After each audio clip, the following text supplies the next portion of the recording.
Hey there, Sharon Horne-Ellstrom here. Welcome to What's She Up To Now, day 936. I know, crazy. Every day I'm like, another day has gone by already. Yesterday I was out and about all day, so not at all in the office, which sometimes things come up in our lives that we need to deal with immediately, and it was one of those days. So I did a couple of things, did a couple coaching calls, did a few things, did my content creation, things I do every day, first thing in the morning, because I do those early enough in the morning that even if I have to do something and it changes my day all day, I've already created my content. I've already done something that's consistent and makes me feel good about my day no matter what. So today I want to talk a little bit about possibility, what's possible. Working with a couple, and she has an open mind, possibility thinking mindset, and he has a closed mind. Not a couples counselor or anything, by the way, just a couple of coaching clients. And he has grown up in a different environment, and the discussion was around making $1 million. He said, I can't imagine how anyone can make $1 million. Now, he's an employee. He's training for a really good job where he'll make 6 figures every year. And I'm like, well, just as an employee, in 6 years, you'll make $1 million. Now, will you keep $1 million? No, but you will have made $1 million. I said, I've made millions and millions of dollars in my life, and it's entirely possible. So the first question we have about something being possible is it even possible? Well, obviously, there's thousands and thousands of people, if not 10,000s of people, that make $1 million or have made $1 million. Now, there's make $1 million overall through their lifetime. Almost any employee, if they're employed for 40 years, will make $1 million over their lifetime. And so it's obviously possible to make $1 million. There's people every day making $1 million. And then it becomes, after you realize and you see examples of something being possible, you're like, well, okay, it's possible for them, they did it, but the next level of what we have to understand is it possible for me? And we have to get the level of belief that yes, if someone else can do it, and I'm as smart as they are, or they're not even as smart as me, then I should be able to do it too, right? And you start to get the little inkling of belief that you can do it too. So first, is something possible? We have to answer that question for ourselves and for other people. And then, is it possible for you? And how do we help people understand and believe that it's possible for them? I give examples of what I've done in my life, or people that I've worked with or know, or that the person I'm talking to might know of, that has done and has similar background to them, to help them understand that, hey, if Joe can do it, you can absolutely positively do it too. If Rachel has figured out how to make money online, not going to work every day, and can stay home with her kids and have an awesome life and create the life she wants, then you can do it too. If a pajama grandma that's got visual problems, literally legally blind, can create success on her own terms, then you can absolutely positively do it as well. And do we all come with baggage and excuses and limitations and things we have to get over? Absolutely, positively. But once we understand and we see and we're open up to the possibility that something's possible, and then that, well, heck, if it's possible, then it's possible for me. I always think of the 4-minute mile, or anything that anybody's achieved that I want to achieve. I never want to run a 4-minute mile, by the way. Never have, never will, never wanted to. But remember, people believed it was impossible, and then Roger Bannister, I think, broke that record, and then within like a year, like 25, 30 people broke the 4-minute mile record as well, because he proved that it was possible. How many things in our life do we think aren't possible, so we don't even try? How many things do we want that we tell ourselves and talk ourselves out of even going for, because we don't think they're possible for us? Yeah, we see other people in great relationships, but I don't think it's possible for me. I see so-and-so with this amazing house and family, but I don't think it's possible for me. I see, somebody with their billion-dollar business, but I don't think it's possible for me. It's getting over and opening our minds up enough to just ask ourselves, well, what if it could happen? What if it were possible? What if it could be possible for us? And that's when change and openness and personal growth and development and things begin. So that's what I was thinking about today, based on a really cool coaching conversation that I had last night, and some experiences that some people are having, which is really, really fun and exciting.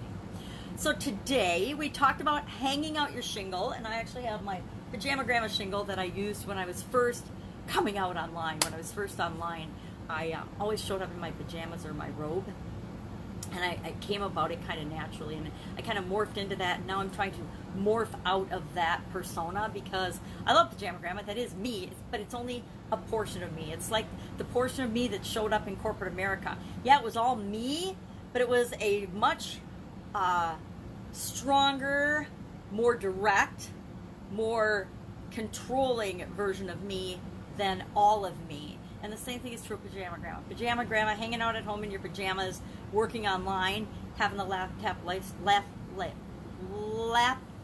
lifestyle. It's not even a tongue twister. Is a portion of me, but it's definitely not all of me and all of who I am and who I want to show up as in the world, not just online, but offline and in the world and in my life. I want to show up in my life as almost all of who I am. Not all my crazy quirkiness, because, you know, there's some stuff that just should stay within ourselves. But for the most part, what you see is what you get. When I meet people in real life, not through the computer, the internet, they're like, you know, you're just like you are on video. And I'm like, yeah, that's because there's 936 examples of who I am and what I think about and how I think and how I show up in the world. And so, you know, if you were trying to pretend you were someone else, I don't think you could pump out that kind of content. I mean, maybe some people could, but I don't think you could. That's not true. I guess I bet there's people on YouTube and that put on their show every single day and aren't really being who they really are. I mean, maybe I don't know. I don't watch that much of other people's stuff to know. But I'm sure that it's possible, but it would sure be hard, right?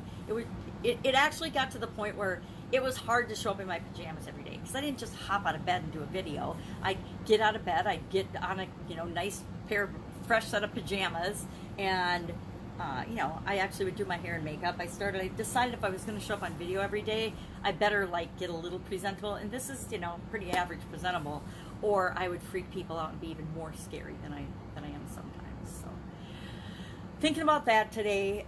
So day 936. Hang out your shingle, and how do you let people know who you are and what you do was the whole topic of that. And that you need to do it often. You do it nowadays. There's so much noise. You need to do it a lot more frequently than you would have in the past, because you never know when the people who need you are going to see you. And if you're not there, if you show up once a month, people aren't going to find you, either online or off. If you were to if you had an offline business, a real brick and mortar business, and people are actually testing this right now and finding out because of COVID, if you only open your shop once a month, and guess what? There are businesses that are only open one weekend a month, and that is their business plan. And that works for them because they've set it up to work for them. They're not there every day. So every time they are open, it's like 12 times a year they have this huge sales special event.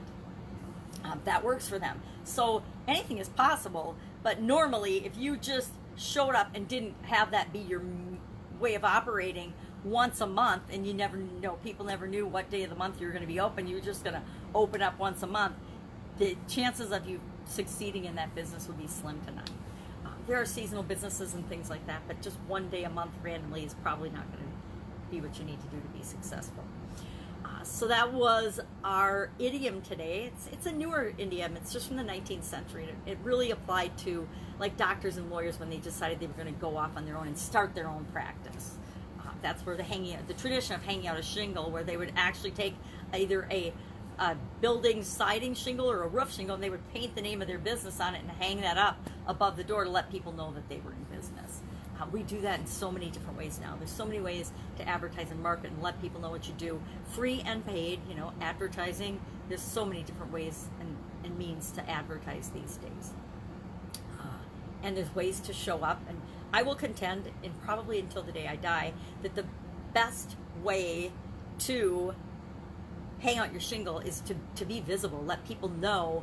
And nowadays it's so easy online. Let people know that you exist, what you do, and how you can help them, what your expertise is, and the problems that you can help them solve. And then they come to you. It's a lot more fun to have people coming to you than you putting out money and pumping out resources, trying to beg people to come and do business with you. Not very fun.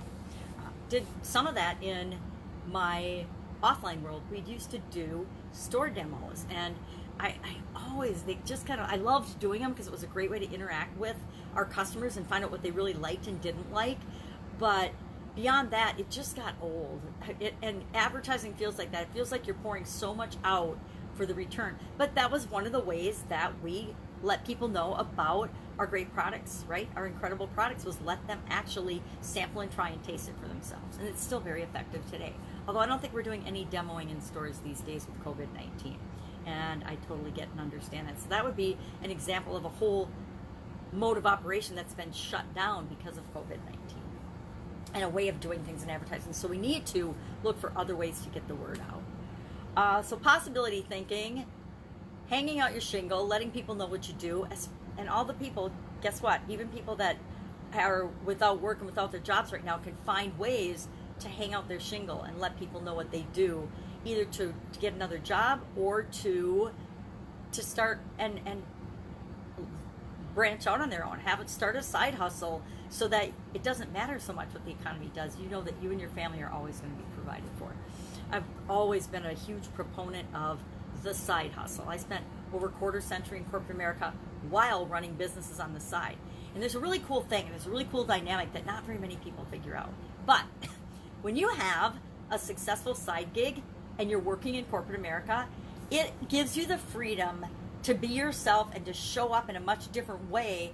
It also gives you a whole different mindset in the way you look at the business and how it's run, because you have your own business. You are an owner, and you understand and you think like an owner. And it helps you rise through the ranks really, really quickly in a traditional job.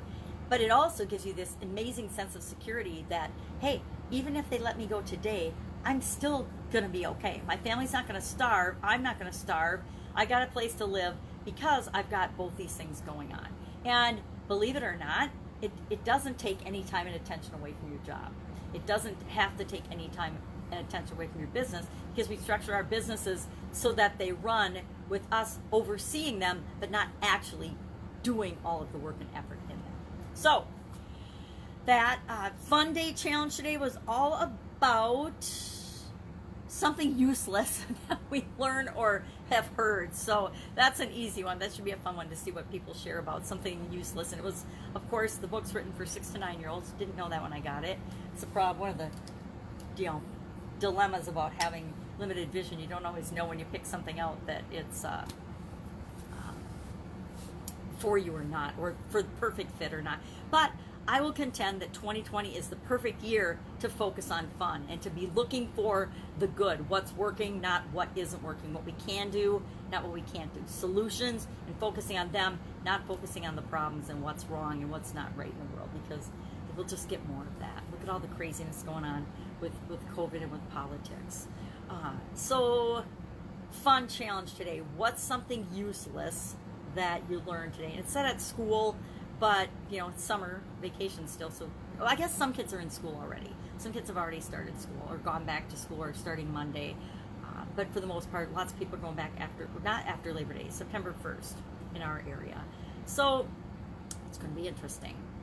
That is what I am working on. I am doing Get Up and Go Challenge Day 21 today, all about action, and I am actually going through it, and I've committed to narrowing down and serving a specific audience in the challenge today. So I'm working on that, and I'm actually taking action and testing a particular market today and see how they respond, and see if the solutions that I have for problems that I believe they have are what they're looking for, or if I'm off track and I need to tweak and change and either adjust the market or probably just adjust the message and the messaging and how I'm presenting what it is that I can do for that group of people. That's it. That's what I'm working on. I invite you to go out and have an absolutely amazing day, as you should every day. If I can help you in any way, hit me up, ask in the comments below. Otherwise, I'll be with you tomorrow to let you know what I'm doing, what's working, what's not working, and hopefully you can learn some lessons from that to shortcut your process of going from where you are to where you want to be in whatever area or aspect of your life, especially online. All right, have an awesome day, and I will, of course, be with you tomorrow.